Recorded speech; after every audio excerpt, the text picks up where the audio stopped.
दादा वहिनी घरात कोणीच का नाही बोलतोय दादा मामा तुम्ही काय करता इथे मामा मी तुमच्याशी बोलतोय माझ्या घरामध्ये मी नाही तर कोण राहणार आहे मामा हा आमच्या दादाचा आणि वहिनीचा घर आहे आणि घरामध्ये कोणीच का दिसत नाही आई दादा मामा तुम्ही इथे का करता अरे हा घर माझं आहे इथं कोणीच नाही घरावर कोणीच राहत नाही काय हात आले असे करता आणि मी कुठे जाणार आहे हे बघा मी बाहेर जाणार नाही आहे जायचंच असेल ना तर तुम्ही या घराच्या बाहेर निघा चला निघा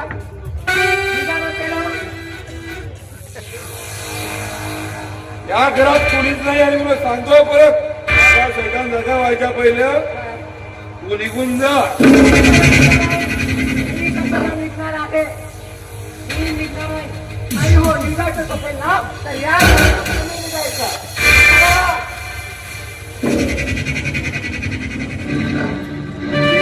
या घरातून मी जाऊ तुम्ही निघा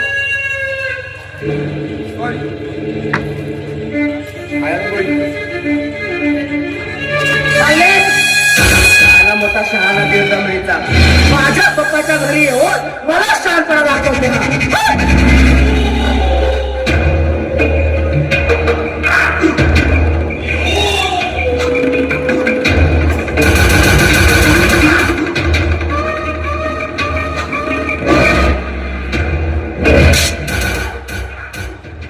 मामा तुम्ही केलंच नाही का आणि हे बघा तुम्हाला शोधतो मॅडम निघा म्हटलं तर मला नाही का आठवण आली दरवाजा लावलं नव्हतं मामा काय करताय तुम्ही मला वाटत होतं ना तुम्हाला अक्कल नाही वाटत का तुम्हाला निघा अक्कल म्हणजे काय अक्कल वाटायला पाहिजे पुन्हा हे बघा मला शहाणपणा बघायचं नाही समजलं घरामध्ये कोणी आहे कोणी नाही आहे त्याचा अर्थ असा नाही आणि हो माझ्या आम्हाला हात सुद्धा लावायचं नाही समजलं का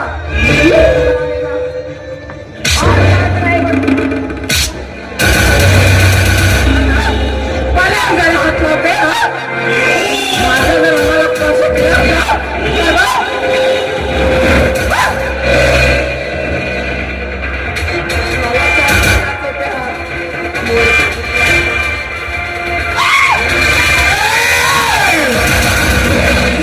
भुजंग मला तुला प्रेमाने बोललो हे तू माझा सैतान दादा व्हायचा अगोदर निघून जा सारी मानली नाही आणि मला सांगते जरा बाहेर निघून जा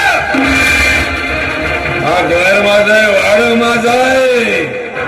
त्या घराची जेवढी इस्टेट आहे ती माझी आहे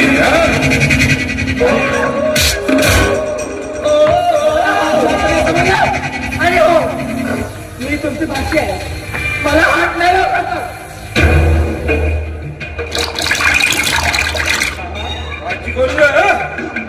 अरे माझ्या बहिणीच्या सावत्र सोबतीची पोरगी तू माझी बाकी इथं फक्त एवढंच बाकी आहे एक पुरुष उभा इथं आणि एक स्त्री उभी आहे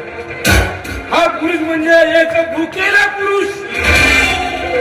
आणि याची आत्मा माझं शरीर शांत करण्यासाठी ती एक स्त्री उभी आहे बस असं बोलताना तुम्हाला लाज नाही वाटत का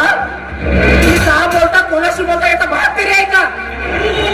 मला जाऊ द्या म्हटलं ना माझ्या रस्त्यामध्ये आडवा यायचं नाही तुला बोलवलं पहिले माझ्या वाचा पहिलं